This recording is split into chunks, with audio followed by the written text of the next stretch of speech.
Hello and good evening. You most welcome at the Sachin Guruji online YouTube channel. और हम SSC GD के top 20 questions की series में आपका स्वागत करते हैं। आज फिर हम एसएससी जीडी का जो एग्जाम चल रहा है उसमें जो ट्रेंड्स पे जो एनालिसिस है, डेली एनालिसिस के बेसिस पे हम रोज आपके लिए 20 क्वेश्चंस का सेट तैयार करके ले आते हैं जो एक्सपेक्टेड है कि एग्जाम में आएंगे। तो ये 28वीं हमारी सीरीज होगी और एक तरह से हम लोगों ने 500 से अधिक सवालों को ट्रेड के बेसिस पे, एनालिसिस के बेसिस पे अपने चैनल पे सॉल्व किया है। हर रोज 20 सवाल जो आपको एग्जाम में आते हैं। आप अगर एसएससी जीडी का पेपर अपियर होने जा रहे हैं तो मेरे सारे वीडियोस जो एनालिसिस के बेसिस पे बने हैं उन सारे वीडियोस को सॉल्व करके जाइए, उसको पढ़ के जाइए, देख के जाइए।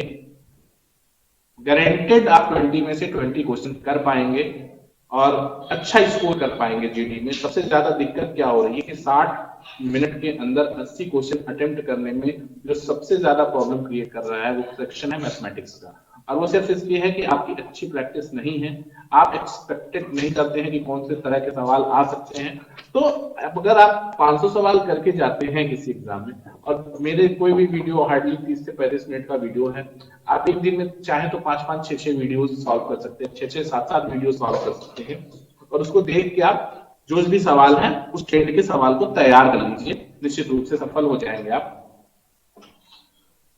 दुनिया की हर चीज ठोकर लगने से टूट जाती है, दुनिया की हर चीज ठोकर लगने से टूट जाती है, एक कामयाबी ही है जो ठोकर लगने के बाद आती है। तो लाइफ में कभी ठोकरों से नहीं परेशान होना चाहिए। हमेशा जो चीजें हैं, जो रास्ते हैं, वो रास्ते हमेशा स्मूथ नहीं मिलते हैं, रास्तों को बनाना पड़ता है। सफलता के लिए, अब कामयाबी के लिए आपको उन ठोकरों भरे रास्तों पे चलना पड़ता है, उसके बाद फिर सही रास्ते मिलते हैं। तो शुरू करते हैं आज का सेशन। पहला क्वेश्चन डिस्कस करते हैं। पहला क्वेश्चन है, ध्यान दीजिएगा। पहला क्वेश्चन है कि 38 संख्याओं का औसत 92 है, प्रत्येक संख्या को 5 से विभाजित किया जाए तो नया औसत क्या होगा। एक बात बहुत सीधा सा समझ लीजिए, यदि किसी भी श्रृंखला का, किसी भी समूह का औसत आपको दिया हो, सब में अगर कुछ सब में वृद्धि हो, मान लीजिए ए की वृद्धि सब में हो या एक्स की वृद्धि सब में हो, तो औसत में भी एक्स की वृद्धि होगी। सब में अगर के वैल्यूज में अगर एक्स का मान कम हो, एक्स कम हो मान, तो औसत भी एक्स कम हो जाएगा। सब में एक्स गुना हो हर राशि में, तो औसत भी एक्स गुना हो जाएगा। उसी तरह से अगर पूरे सब प्रत्येक संख्या 5 से विभाजित हो रही तो औसत भी 5 से विभाजित हो जाएगी, तो नया एवरेज आ जाएगा 92/5। 92/5 इसका मतलब हो गया 19 बचे 95 और 2 बचेगा 5 के 20, 19.4, राइट ना। सॉरी, ये हो जाएगा आपको 18 बचे 90, 18.4 हो जाएगा। ठीक, तो ये ऑप्शन कितना हो जाएगा, 18.4 औसत हो जाएगा। क्लियर है बात, क्योंकि संख्याएं 18.4। ठीक, अगला सवाल ध्यान दीजिएगा। कह रहे हैं कि एक लंबवृत्तीय बेलन की ऊंचाई और वक्र पृष्ठीय क्षेत्रफल क्रमशः 7 सेमी और 70 पाई वर्ग सेमी है, इसका कुल पृष्ठीय क्षेत्रफल ज्ञात कीजिए। बहुत सिंपल सा सवाल, ध्यान दीजिएगा। कह रहे हैं क्या, दिया है इन्होंने वक्र पृष्ठीय क्षेत्रफल, ठीक है, और ऊंचाई दे रखा है, हमको रेडियस निकालना पड़ेगा। रेडियस निकालने के लिए क्या करना पड़ेगा कि वक्र पृष्ठीय क्षेत्रफल क्या होता है, 2πr/h, और ये हो गया आपका 70 पाई, पाई से कैंसिल हो गया, 2 इंटू आर तो पता करना है और h दिया है 7, तो ये 70 हो गया। 7 दूनी 14, 25, 70, यानी आर कितना हो गया, आर हो गया 5। अब आप संपूर्ण जो कह रहे हैं कि कुल पृष्ठीय क्षेत्रफल, तो कुल पृष्ठीय क्षेत्रफल क्या आता है, 2πr/h plus are, 2πr/h plus are, तो 2 गुणित 2, पाई को पाई रहने दो, आर आपको पता चल गया है 5 और h कितना है 7 और 5 12, तो कितना हो जाएगा ये 120, 5 दूनी 10 और 12 का हम 120 पाई सेंटीमीटर स्क्वायर। कर लेंगे, बहुत स्मूथ फार्मूला बेस्ड क्वेश्चन है। मेंसुरेशन से जितने भी क्वेश्चन आ रहे हैं एकदम फार्मूला बेस्ड क्वेश्चन आ रहे हैं, चाहे वो 2D से आए या 3D से आए। ठीक है, इतनी बात में तो कोई तकलीफ है नहीं, समझ पा रहे हैं। अगला क्वेश्चन ध्यान दीजिएगा कि अगर राशि साधारण ब्याज पर 15 वर्षों में 2 गुनी हो जाती है या 3 गुनी हो जाएगी, यानी कितने समय में 3 गुनी हो जाएगी। बहुत सिंपल सा सवाल है, ध्यान दीजिएगा। मान लीजिए कोई राशि 100 है, साधारण ब्याज से 15 सालों में कितना हो गया दोस्त, 2 गुना हो गया। 2 गुना होने का मतलब 200 हो गया। 200 में 100 आपका मूलधन हो गया और 100 ब्याज हो गया, यानी 100 रुपया ब्याज पाने में कितना दिन लगा, 15 साल। कह रहे हैं कि कितने समय में 3 गुनी हो जाएगी। 3 गुनी का मतलब 300 हो जाएगी, यानी मूलधन तो 100, ये ब्याज कितना हो जाएगा, ब्याज हो जाएगा 200। 100 रुपए ब्याज पाने में 15 साल लग गए, तो 200 ब्याज पाने में कितना समय लगेगा, जैसा बता सकते हो, 15 दूनी 30 साल। कितना समय लगेगा, 15 दूनी 30 साल। कोई तकलीफ नहीं है, कर लोगे यहां तक, कोई दिक्कत परेशानी, ठीक है। अगला सवाल ध्यान दीजिएगा कि एक मिश्रण के 40 लीटर में दूध और पानी का अनुपात 3 संबंधी 2 है। चलो ठीक है, सॉल्व करते हैं। 3 2 है, 40 लीटर मिश्रण है दोस्त, 40 लीटर मिश्रण है, इसमें 3 2 के अनुपात में है दूध और पानी। ये है मिल्क और ये है वाटर। कितना हो गया, 3 2 3 2 5 और 5 8 8, यानी 24 लीटर दूध है और कितना 16 लीटर पानी है। कह रहे हैं 10 लीटर मिश्रण को दूध से बदला जाता है। अगर 10 लीटर मिश्रण दूध से बदला जाए, यानी अगर 10 लीटर मिश्रण हम निकाल लें, तो हमें इसमें से दूध और पानी कितना निकलेगा, ये बता सकते हैं आप? हाँ बिल्कुल बता सकते हैं। 6 लीटर दूध निकलेगा, 4 लीटर पानी निकलेगा, क्योंकि 3 संबंधी 2 का अनुपात है। तो 6 लीटर दूध निकल गया, 4 लीटर पानी निकल गया, यानी दूध कितना हो गया 18 और पानी कितना हो गया 12। कह रहे हैं अगर 10 लीटर दूध मिला दे, तो 10 दूध मिला दिया तो 18 10 28 और 12 का अनुपात बन जाएगा। पानी तो मिलाना नहीं है, तो 28 और 12 का अनुपात का मतलब हो गया 4 से काटेंगे तो 4 सत्ते 28 और 4 3 12, यानी 7 संबंधी 3 का अनुपात हो गया। ये बिना पेन पेपर का क्वेश्चन है, आप कर लेंगे आराम से। देखो क्या मैंने किया है, ये देखो 7:3। कह रहे हैं कि 40 लीटर मिश्रण है, दूध 3 और पानी 2, यानी 3 संबंधी 2 का अनुपात है, यानी 5 भाग बराबर 40 लीटर है, तो 3 भाग दूध 24 लीटर और 2 भाग पानी 16 लीटर। कह रहे हैं कि 10 लीटर मिश्रण निकालने, जब 10 लीटर मिश्रण निकालिएगा तो 10 लीटर में 6 लीटर दूध निकलेगा, 4 लीटर पानी निकलेगा। तो 6 लीटर दूध निकला तो 18 लीटर दूध बच गया, 16 में से 4 गया तो 12 लीटर पानी बच गया। अब क्या कर रहे हैं कि 10 लीटर दूध, अब उसमें 10 लीटर दूध डाला जा रहा है, तो दूध की मात्रा 18 10 28 हो गई और ये 12 हो गया। 28 12 का रेशियो 7:3 हो गया। कर लो यहां तक। अगला सवाल है, यदि 1200 रुपए के अंकित मूल्य को, यदि 1200 रुपए के अंकित मूल्य की वस्तु को 30% और 40% के 2 क्रमिक छूट के बाद बेचा जाता है, तो विक्रय मूल्य ज्ञात कीजिए।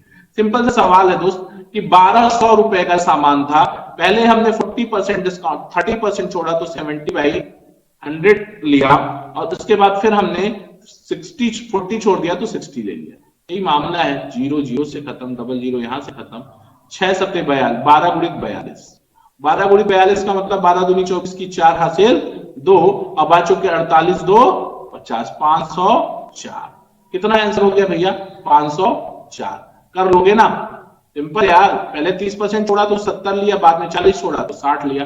क्लियर है। अगला सवाल ध्यान दीजिएगा, एक शहर की जनसंख्या में 2% वार्षिक दर से वृद्धि होती है, 2% वार्षिक दर से वृद्धि होती है। एक शहर की जनसंख्या में 2% वार्षिक दर से वृद्धि होती है, यदि शहर की वर्तमान जनसंख्या 1 लाख है, हाँ, तो 2 वर्ष बाद जनसंख्या क्या। अच्छा एक बात बताओ, 2% से 2 बार बढ़ेगा, तो 2 + 2 × 2/100, यही ना होगा यार।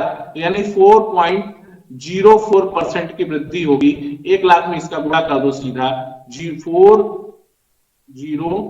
इतना परसेंट उसका निकालना है, इतना बटा 100, हाँ इतने परसेंट की वृद्धि होगी। ठीक, तो देखो क्या हो जाएगा, जनसंख्या कितना हो जाएगा, जनसंख्या वृद्धि कितनी हो जाएगी, 1,50,000, और बढ़ के जनसंख्या में वृद्धि कितनी हो जाएगी, 104.04/100। 00 से खत्म हो जाएगा, 104.04, ये तो 00 खत्म और 4, 104040, 104040, सी ऑप्शन आपका करेक्ट हो जाएगा। बात समझ पा रहे हो, इतनी वृद्धि हुई, यानी कुल वृद्धि कितनी हो गई, तुम वैल्यू कितना हो गया, 1.04, 104.04/100% की। आप इसका निकाल लेंगे 1 लाख का, तो ये निकल आएगा। क्लियर है मेरी बात? आगे ध्यान दीजिएगा। अगला सवाल है, एक दुकान में 11 श्रमिकों का औसत भार 65 किग्रा है। एक दुकान के 21 श्रमिकों का औसत भार 25 किग्रा है, ठीक है ना? 25 किग्रा है, 45 किग्रा है। यदि दुकान प्रबंधक का भार शामिल किया जाता है तो औसत 3 किग्रा बढ़ जाता है, प्रबंधक का भार ज्ञात कीजिए। बहुत सिंपल सा सवाल है, ध्यान दीजिएगा। एक दुकान में 21 श्रमिक हैं, उनका औसत भार कितना है? 45 है। दुकान में प्रबंधक मैनेजर को शामिल कर रहे हैं, तो क्या हो रहा है, अगर मैनेजर भी 45 केजी का होता, बात समझो, अगर मैनेजर भी 45 केजी का होता और वो श्रमिकों की टीम में शामिल हो जाता तो भार पे कोई फर्क, औसत पे कोई फर्क नहीं पड़ता। मैंने बताया ना, किसी समूह में उतने ही भार का कोई व्यक्ति आ जाए, उतने ही भार का कोई व्यक्ति चला जाए तो औसत पे कोई फर्क नहीं पड़ता, लेकिन फर्क पड़ा है। मैनेजर आया तो औसत 45 था और उसके बाद क्या रहा कि औसत 3 बढ़ गया, यानी कितने लोग हो गए? मैनेजर आया तो 21 श्रमिक और प्लस 1, कुल कितने लोग रह गए? 22, और औसत में 3 की वृद्धि, यानी पर हेड पे 3 की वृद्धि, तो अब भार कितना बढ़ गया? 66।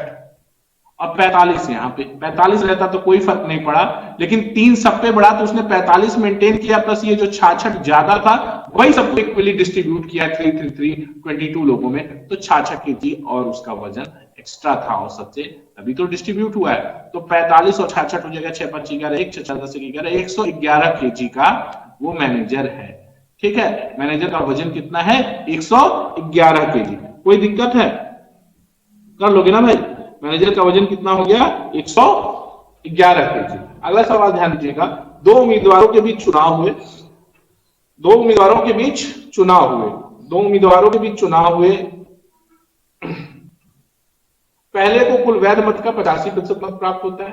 यदि 1,35,000 मतों में से 10% मत अवैध है तो दूसरे उम्मीदवार के पक्ष में कितने मत है? बहुत सिंपल सा सवाल है।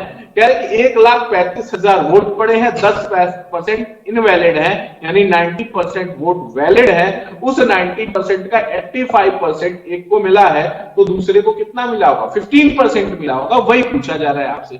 सिंपल सा सवाल है। देखिए, पीछे जितने भी पेपर मैंने एनालिसिस के कराए हैं बहुत बेहतरीन तरीके से हुए हैं। अगर आप एग्जाम में सच में अच्छा परफॉर्म करना चाहते हैं तो आप एकदम मन से वो सारे जितने एनालिसिस के पेपर सॉल्व हैं पीछे, उन सबको एक एक दिन में आप 5-5 6-6 पेपर बड़े आराम से सॉल्व कर लेंगे। अगर 2-3 दिन बाद आपका पेपर है तो आप आज से शुरू कर लीजिए और एक एक पेपर सॉल्व करके जाइए एग्जाम में। 1,35,000 की जनसंख्या है दोस्त यहाँ पे, और क्या कह रहे हैं कि 10% वोट इनवैलिड हो गया, यानी 90% वोट हुए हैं, पोल हुए हैं। इसमें से एक कुल वैध मतों का पहले को 85% वोट मिला है, पहले को 85% वोट मिला है, तो दूसरे को कितना मिलेगा?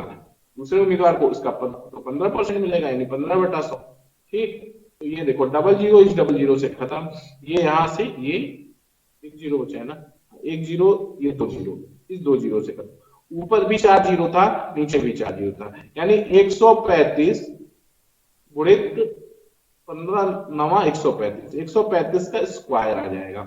135 का स्क्वायर कर लो, 135 का स्क्वायर कितना हो जाएगा? ये कितना ज्यादा है? 100 से 35 ज्यादा है, ये 100 से 35 ज्यादा है, ठीक है? तो 5 पीछे 25 और 4 के 12, 12 25 इसका स्क्वायर हो गया, 25 रख लो, 12 काम देगा, 170 और 12 कितना? 182, 182 25 हो गया किसका? 182 25 135 का स्क्वायर हो गया, आपका आंसर सी हो गया। कोई दिक्कत नहीं, 135 में 135 से गुणा कर लिया, 182 25 कैसे गुणा किया, ये चैप्टर वाइज कंटेंट में सिंप्लीफिकेशन में मैं आपको सब बताऊंगा कि कैसे तेजी से आप गुणा कर सकते हैं, कैसे भाग कर सकते हैं, ये सब चीजें हम लोग डिस्कस करेंगे, ठीक है? अभी आप यहाँ 135 में 135 से मल्टीप्लाई कर लेंगे, 182 मिल जाएगा, यानी 18,225 वोट्स मिले हैं किसको? दूसरे वाले पक्ष को, ठीक है? अगला सवाल ध्यान दीजिएगा कि 2 वर्ष में 22,000 रुपए की राशि पर चक्रवृद्धि ब्याज और साधारण ब्याज के बीच का अंतर 220 है। ब्याज की दर ज्ञात कीजिए। आसान सा फार्मूला है, आपको पता है कि 2 वर्ष के चक्रवृद्धि ब्याज और साधारण ब्याज का अंतर D = P R/100 का स्क्वायर होता है, R/100 का स्क्वायर होता है। D आपको दे दिया 220, ठीक है? 220, P आपको पता है 22,000 है। सिंपल सा सवाल है दोस्त, R पूछ रहा है और बटा 100 का स्क्वायर है। तो ये देखो, ये कितनी बार कटेगा? 1 0 0 से काट देंगे, ये कितना बार कट जाएगा भाई? ये कट जाएगा आपका 100 बार, ठीक है? तो यानी 100 हो गया, तो यहाँ पे 1/100 बराबर R² बाई R/100 का होल स्क्वायर। या आप अगर रूट वैल्यू ले लेंगे तो r/100 इज इक्वल टू 1/10 आ जाएगा, या r की बात करेंगे तो r 10% आ जाएगा। कोई दिक्कत नहीं है, आपको आराम से आप इस क्वेश्चन को कर पा रहे हैं, कोई दिक्कत नहीं है ना। फार्मूला में सेट कर दिया, निकल आया r is equal to 10%। Formula बस पता होना चाहिए कि 2 साल के चक्रवृद्धि ब्याज और साधारण ब्याज का अंतर कितना है, 220 है। ठीक है, अगला सवाल ध्यान दीजिएगा, ए का 2/3 भाग बी के 4/5 भाग के बराबर है, ए संबंधी बी ज्ञात करो। बहुत आसान सवाल है, देख लीजिएगा। कह रहे हैं कि ए का 2/3, ए गुणित 2/3 बराबर है बी गुणित 4/5 के। सॉल्व कर लो, यहीं से 2 दूनी 4 हो जाएगा, ए बट्टा बी बराबर हो जाएगा आपको 2/5 गुणित 3/1 यानी 6/5, यानी ए संबंधे बी बराबर 6 संबंधे 5 हो जाएगा। कोई दिक्कत है, 6 संबंधे 5 हो जाएगा दोस्त। ठीक, आगे बढ़े, आगे देखिएगा अगला क्वेश्चन। एक व्यापारी के पास 162 केजी वॉलनट है, जिसका एक भाग 7% लाभ पर और शेष भाग 16% लाभ पर बेचा जाता है। उसे पूरे लेन देन पर 12% का लाभ होता है, 16% के लाभ पर बेची गई मात्रा ज्ञात। ये बहुत सिंपल सा सवाल है कि एक व्यापारी के पास 162 केजी वॉलनट है और कह रहा है कि एक हिस्सा वो 7% के प्रॉफिट पे और दूसरा हिस्सा 16% के प्रॉफिट पे दे रहा है, और एग्रीगेट जो पूरे बिजनेस में जो एग्रीगेट प्रॉफिट है वो 12% का है। तो कह रहा है कि 16% के प्रॉफिट पे बेची गई मात्रा क्या है। सिंपल सा एलिगेशन का सवाल है, इसमें एलिगेशन लगा लेंगे, बहुत आसानी से सवाल निकाल पाएंगे।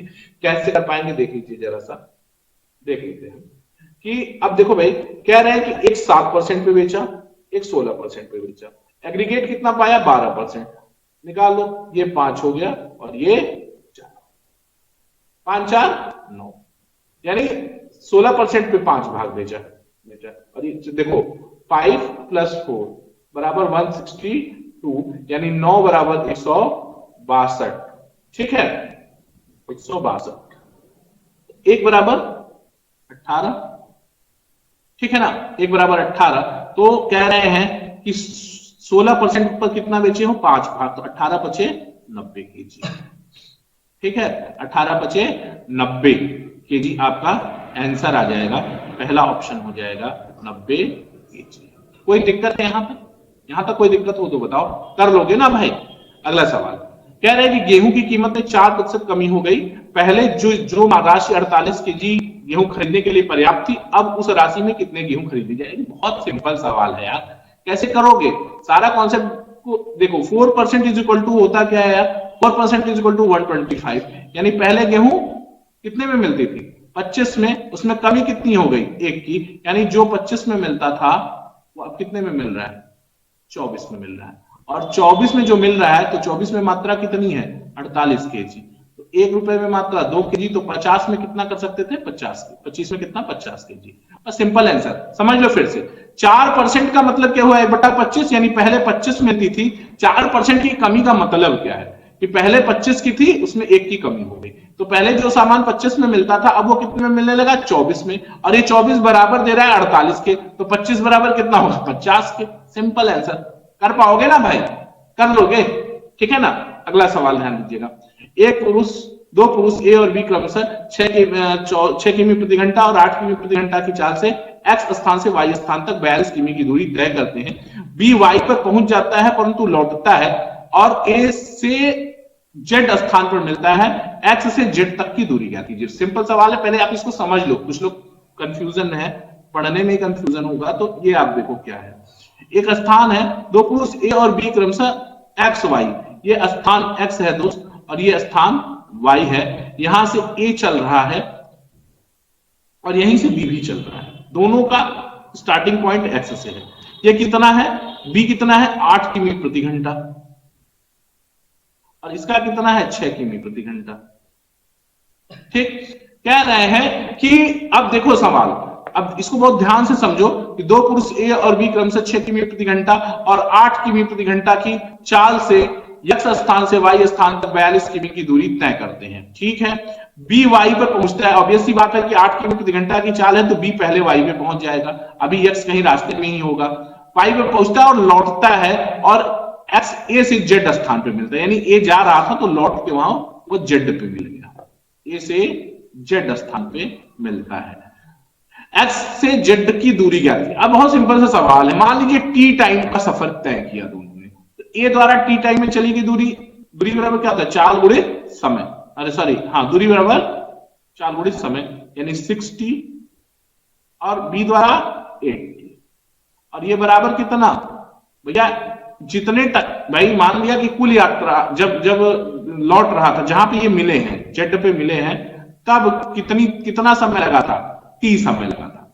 तो जेड पर जब मिल रहा है ए और बी मिल रहा है, यहां पे ए और बी जब मिल रहा है तो ए कितना दूरी चला, इतना दूरी चला है, ठीक, और बी क्या किया है, इतना दूरी पूरा वाई तक चल के वापिस लौटा है, यानी दोनों मिला के 84 किलोमीटर चल गए। ए तो गया, बी तो गया पूरा, वापिस लौट आया यहां तक, तो ये 42 गया, फिर कुछ लौटा और इधर से ए ने मेंटेन कर लिया, तो यानी 84 किलोमीटर गए, यानी 8 से 14 टी बराबर 84, तो टी बराबर कितना हो गया 14 6 हो गया।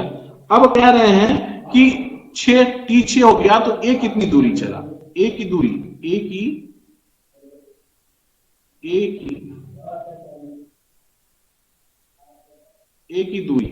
की दूरी कितनी हो गई 6 गुणे 6 बराबर 36 किलोमीटर, यानी ए की दूरी मतलब ए की जेड से दूरी 36 किमी, क्योंकि ये 6 की चाल से 6 मिनट तक चला तो 36 किमी चला, ठीक है, कर लोगे ना इसको, कोई दिक्कत नहीं है। 84 ऐसे आ रहा है कि ए बी पूरा यहां तक गया है 42 और यहां लौट आया, ठीक, और ए फिर इधर से इतना चला, तो डबल यात्रा हो गई ना, दोनों मिला के तो 84 किलोमीटर चल गए, ठीक है, यहां तक कोई दिक्कत नहीं है, आगे बढ़िए। अगला क्वेश्चन है 2 वर्ष पूर्व ए और बी की आयु का अनुपात क्रमशः 3 था, 4 वर्ष बाद यह अनुपात 4:5 हो गया, तो बी की वर्तमान आयु। बहुत सिंपल सा सवाल है, इसको देखो अलग से करने की जरूरत नहीं है। 2 वर्ष पूर्व और 4 वर्ष बाद, दोस्त देखो ए है और बी है, क्या अनुपात है भैया 3:4 है और ये 4:5 है। देखो दोनों तरफ एक एक यूनिट की वृद्धि हुई है, ये 3 से 4 हुआ है, ये 4 से 5 हुआ है, यानी एक बराबर कै साल, 2 साल पहले और 4 साल बाद यानी 6, कितना अंतर हुआ, अनुपातिक अंतर एक होने में कितने साल लगे, ये वर्तमान से 2 साल पहले और वर्तमान से 4 साल बाद, यानी कुल कितना 6 साल, कुल 6 साल, तो एक बराबर 6 साल, तो किसकी है बी की वर्तमान आयु, तो बी की 2 वर्ष पूर्व की आयु कितने हो जाएगी 4 6 24, और 2 वर्ष पूर्व की आयु है 24, तो इसमें 2 जोड़ देंगे तो 26 साल हो जाएगी, ठीक है, समझ पा रहे हो 26 साल। देख लो 2 3 और 4 था, फिर 4:5 हो गया, 3 से 4 होने और 4 से 5 होने में कुल 6 साल का समय लगा है, अनुपात में 1 की वृद्धि होने में यानी 1 भाग बराबर 6 साल के, तो बी की 2 साल पूर्व की आयु 6 बराबर 4 6 24, और 2 वर्ष पूर्व की आयु 24 है, तो 2 जोड़ देंगे तो वर्तमान आयु आ जाएगी, तो वर्तमान आयु 26 साल हो जाएगी। यहां तक कोई दिक्कत नहीं है, कर लोगे, आसान सा सवाल है। अगला सवाल ध्यान दीजिएगा कि एक व्यक्ति ने अपने पुराने लैपटॉप को 4800 रुपए में बेचने की योजना बनाई है, उसे 20% का नुकसान होगा, यानी 4800 में बेचेगा तो 20% का नुकसान होगा, यानी 80% मिलेगा। 15% लाभ प्राप्त करने के लिए उसे किस मूल्य पर लैपटॉप बेचना चाहिए? ध्यान दीजिएगा, अगर 4800 में बेचेगा तो उसे 80% मिलेगा, यानी 80% बराबर 4800 है, तो 115% प्रॉफिट लेना है। ये क्या है 20% लॉस है, और ये क्या है 15% का प्रॉफिट है, ठीक, 4800 बटा 80 गुणित 100 गुणित 115, सॉरी 115, 8 7 48, 0 0 से खत्म हो गया, यानी 60 हो गया। अब एक 0 रख लो, 15 छक्का 90 90 और 66,900, देख लो 60 का 115 में गुणा करोगे, एक 0 हो गया, 6 और ये हो गया 5 690, ठीक, तो कितना आ गया आंसर, इसका आंसर आ जाएगा 690 रुपए, सॉरी 6,900 रुपए। क्लियर है, कर लेंगे। अगला सवाल ध्यान दीजिएगा कि यश किसी काम को 20 दिन में समाप्त कर सकता है, यश 4 दिनों तक काम करता है, फिर आर यश के साथ मिलकर के साथ कार्य में लग जाता है और शेष कार्य 7 दिनों में समाप्त हो जाता है, आर अकेला उस काम को कितने दिनों में पूरा करेगा। बहुत सिंपल सा सवाल है, समझने की कोशिश करो, समझ लोगे तो बिना पेन पेपर भी कर लोगे। कह रहा है कि यस एक काम 20 दिन में कर सकता है, ठीक है। 4 दिन तक काम किया तो शेष कितना छोड़ दिया काम, 16 दिन का काम शेष है दोस्तों, ध्यान देना 16 दिन का काम शेष है। अब कह रहे हैं कि आर और एस मिल गए, आर और एस मिल के शेष काम 7 दिन में कर दिया, तो 7 दिन में कर दिया। देखो दोस्त यहां पे कितने दिन काम किया है, अब देखो यश ने पूरा कितने दिन काम किया, यश ने पहले 4 दिन अकेले काम किया और 7 दिन यहां काम किया, यानी 11 दिन काम किया है, 11 दिन काम किया है और यश ने, और आर ने कितने दिन काम किया है, आर ने 7 दिन काम किया है, ठीक है। बात समझो, अब 11 काम अगर किया है तो 7 दिन, यानी काम कितना बच गया, यश का काम बच गया 9 दिन का, एस का 9 दिन का काम आर ने कितने दिन में किया, 7 दिन। मेरी बात को ध्यान से समझने की कोशिश करो, यश कोई काम 20 दिन में कर सकता है, 4 दिन तक काम किया तो 16 दिन का काम बाकी, चलो ठीक है, ये कहानी तक तो ठीक है। अब एस आर के साथ मिलकर 7 दिन काम किया और काम खत्म हो गया, यानी 4 दिन तो यश ने यहां काम किया और 7 दिन आर के साथ काम किया, यानी यश ने कुल कितने दिन काम किया, 11 दिन। तो एस का काम कितने दिन का बच गया, यश का 9 दिन का काम बचा है, और यहां एस ने 7 दिन इसके साथ काम किया तो आर ने भी 7 दिन काम किया, यानी एस के 9 दिन का काम आर 7 दिन में कर देता है। ये क्षमता है, ये क्या है, यही क्षमता का मामला है, ठीक है। यही अब आप, ये दिन का मामला हो गया, ये डेज हो गया कि इसका 9 दिन का। अब आप इसका क्षमता की बात करेंगे तो क्षमता क्या हो जाएगी, ये दिन है, क्षमता इसकी उल्टी हो जाएगी, यानी यस और आर की क्षमता का अनुपात 7 संबंध 9, ठीक है। यानी 7 संबंध 9 का मतलब यह है कि यस एक दिन में 7 काम करेगा और आर एक दिन में 9 काम करेगा। पूरा काम बताओ कितना हो गया, टोटल काम 7 दिन, 7 काम एक दिन में, तो 20 दिन में कितना काम, 140 काम, यानी टोटल काम 140 बचा। आर कितने दिन में पूरा करेगा यही देखना है, आर कितने दिन में पूरा करेगा, 140 काम कराना है आर से, ठीक है, आर से 140 काम कराना है, और एक दिन में कितना काम करता है, 9 काम, तो 140 बटा 9 दिन में ये काम पूरा होगा, ठीक है। 140 बटा 9, आपका आंसर कितना आ जाएगा, 140 बटा 9। कोई तकलीफ नहीं है। अगला सवाल ध्यान देना, कह रहा है कि एक नाव 60 घंटे में धारा के प्रतिकूल 300 किमी, यानी धारा के प्रतिकूल चाल क्या हो गई, धारा के प्रतिकूल चाल हो गई 5 किमी प्रति घंटा, और 60 के घंटे में धारा के अनुकूल 540, यानी 9 किलोमीटर प्रति घंटा, यानी कह रहा है कि एक नाव 60 घंटे में धारा के प्रतिकूल 300 किमी, यानी धारा के प्रतिकूल उसकी चाल दूरी बटा समय 300 बटा 60, 5 किमी प्रति घंटा, यानी धारा के विपरीत जो चाल है वो 5 किमी प्रति घंटा है। 60 घंटे में 540 यानी 9 किमी प्रति घंटा धारा के साथ चाल है, तो शांत जल में नाव की चाल क्या होगी, धारा के विपरीत चाल 5, धारा के अनुकूल चाल 9 बटा 2, 9 5 14 बटा 2, यानी 7 किमी प्रति घंटा। और अगर यही धारा की चाल पूछता तो 9 में से 7 चला जाता 2 बटा 2, यानी 1 किलोमीटर प्रति घंटा। ये नाव की चाल है दोस्त, और अगर धारा पूछ लेता तो क्या कर लेते, 9 - 5/2 कर लेते, तो कितना 1 किमी पर आवर, एक ये हो जाता और एक यहाँ, कोई दिक्कत नहीं है। अगला सवाल ध्यान दीजिएगा, अगला सवाल ध्यान दीजिएगा, उन सैनिकों की न्यूनतम संख्या ज्ञात करें जिन्हें 10, 12, 15, 18, 20 सैनिकों की टुकड़ी और ठोस वर्ग के रूप में तैयार किया जा सके, ठीक है। ध्यान दीजिएगा, आप समझिए कि इसको क्या करना है, आपको क्या निकालना है इस सवाल में। इस सवाल में आपको निकालना है क्या, एलसीएम निकालना है, ठीक है, एलसीएम तो निकालना है, लेकिन कह रहा है कि ठोस वर्ग, यानी जितना कॉलम में सैनिक हो उतना ही रो में हो, यानी सैनिकों की संख्या लाइन में और कतार में एक जैसी हो। देखो पहले तो देखो कि क्या होगा इसमें, इसका एलसीएम ले लो दोस्त, एलसीएम कितना आ जाएगा बता दो जरा हमको, 10, 12, 15, 18 और 20, मुझे लगता है 180 सबका कंप्लीट एलसीएम है, ये 180 एलसीएम है, ठीक है। स्क्वायर के फॉर्म में खड़ा करना है, स्क्वायर के फॉर्म में खड़ा करना है। तो अभी आप एक देखो बात कि अगर 180 एलसीएम है तो 180 से, ठीक है, 180 है तो जो भी आंसर एलसीएम 180 आ गया, तो सैनिकों की संख्या पूछ रहा है, न्यूनतम संख्या। तो अब देखो 100 बात समझो कि ये जो संख्या जो भी होगी वो 180 के गुणक के फॉर्म में होगी। अब 180 के मल्टीपल के फॉर्म में दो ऑप्शन है, एक तो खुद 180 है और दूसरा 900। तो खुद 180 हो नहीं सकता क्योंकि 180 स्क्वायर नहीं है।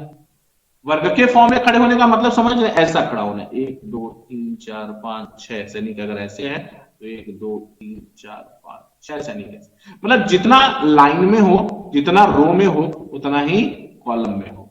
तो इस यहाँ पे 180 से कटने वाला नंबर और स्क्वायर ये कौन है, 900 है। तो सैनिकों की न्यूनतम संख्या 900 होनी चाहिए। बात मेरी क्लियर है। एलसीएम लिया, एलसीएम लिया लेकिन एलसीएम स्क्वायर के फॉर्म में नहीं है, तो 900 इससे कटने वाला ही कोई संख्या होगा जो स्क्वायर के फॉर्म में होगा, तभी आप इसे वर्ग के रूप में खड़ा कर पाएंगे, स्क्वायर के रूप में खड़ा कर पाएंगे। वर्ग के रूप में खड़ा करने का मतलब जितने लाइन, जितना रो में उतने ही सैनिक कॉलम में। अगला सवाल ध्यान दीजिएगा, चतुर्थानुपाती पूछ रहे हैं कि क्या होगा। तो चतुर्थानुपाती आपको पता ही है, बी स्क्वायर बीसी बटा ए, बीसी बटा ए यानी 18 गुणित 48 बटा 24, 24 दूनी 48, 18 दूनी 36। ठीक है, आसान सवाल है, कर लोगे। अगला सवाल ध्यान देना, ये तो महा आसान सवाल है यार, इसका तो शॉर्टकट भी बना हुआ है आपको। जैसे ये 12 दिया 12 है, प्लस प्लस में जा रहा है तो इसको किस फॉर्म में तोड़ना है, एन एन प्लस 1 के फॉर्म में तोड़ लेना है।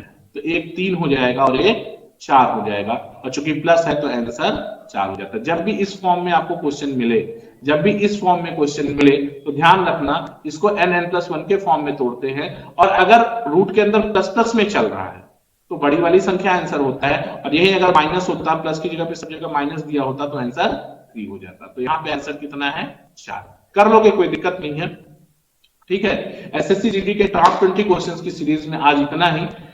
कल फिर हम आपके लिए एनालिसिस के बेसिस पे जो पेपर होंगे शिफ्टों में उनके एनालिसिस के बेसिस पे फिर 20 क्वेश्चन तैयार करके लाएंगे, और आप इन सभी क्वेश्चंस का, इन सारे वीडियोस का जो एनालिसिस के बेसिस पे पढ़े हैं उनका रिवीजन करके एग्जाम में जाइए। मैं आपको विश्वास दिलाता हूं आप 20 में से 20 सवाल करके आएंगे। देखते रहिए सिलेक्शन गुरुजी ऑनलाइन। तब कल फिर मुलाकात होगी। जय हिंद, जय भारत।